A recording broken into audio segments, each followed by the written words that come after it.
Friends కేఎఫ్సీకి వచ్చిన ఇప్పుడే చూడండి. కేఎఫ్సీ బయట ఉన్నాను ఫ్రెండ్స్, చూడండి బాబు పోలే ఫ్రెండ్స్, బయట హైవే పట్టుకున్నాను.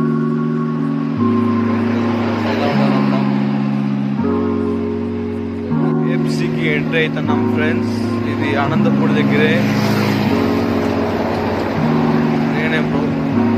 నేను మా ఫ్యామిలీ అంతా వచ్చినాము.